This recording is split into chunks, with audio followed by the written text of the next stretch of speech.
ನಮ್ಮ ಅಕ್ಕವ್ರ ಮನೆ ಗೃಹ ಪ್ರವೇಶಕ್ಕೆ ಹೋಗ್ಬೇಕು ಇವತ್ತು, ರೆಡಿಯಾಗಿ ಅಂತ ಹೇಳಿಲ್ವ ಬೆಳಿಗ್ಗೆನೆ? ಹಾತೆ 5 ನಿಮಿಷ ರೆಡಿಯಾಗಿ ಬಂದ್ಬಿಡ್ತೀನಿ.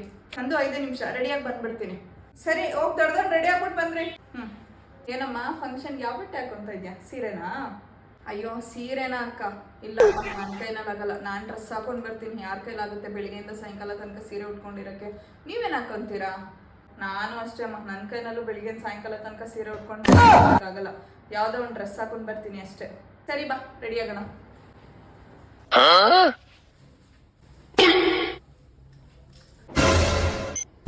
ಏನಮ್ಮ ಮತ್ತೆ ಡ್ರೆಸ್ ಹಾಕೊಂತೀನಿ ಅಂದೆ, ಸೀರೆ ಹಾಕೊಂಡ್ಬಿಟ್ಟಿದ್ಯಾ ಇವಾಗ? ಅದಾ ಡ್ರೆಸ್ ಹಾಕೊಳ್ಳೋಣ ಅಂತಾನೆ ನೋಡ್ದೆ, ಅಲ್ಲಿರೋ ಡ್ರೆಸ್ಸಲ್ಲಿ ಯಾವ್ದು ಐರನ್ ಆಗಿರ್ಲಿಲ್ಲ. ಇವಾಗ ಯಾರು ಐರನ್ ಮಾಡ್ತಾ ಕುತ್ಕೊಂತಾರೆ ಅನ್ಬಿಟ್ಟು ಹೆಂಗೂ ಈ ಸೀರೆ ಐರನ್ ಆಗಿತ್ತಲ್ಲ, ಅದಕ್ಕೆ ಹಾಕೊಂಡೆ ಅಷ್ಟೇ. ಮತ್ತೆ ನೀವೇನು ಡ್ರೆಸ್ ಹಾಕೋತೀನಿ ಅಂದ್ರೆ ಸೀರೆ ಹಾಕೊಬಿಟ್ಟಿದ್ದೀರಾ? ಎಲ್ಲ ಡ್ರೆಸ್ ನೋಡ್ದೆ, ಯಾವ್ದು ಹೊಸದಿರ್ಲಿಲ್ಲ, ಹೆಂಗೂ ಇದು ಕೈಗೆ ಸಿಕ್ತಲ್ಲ ಅದಕ್ಕೆ ಹಾಕೊಂಡೆ ಅಷ್ಟೇ.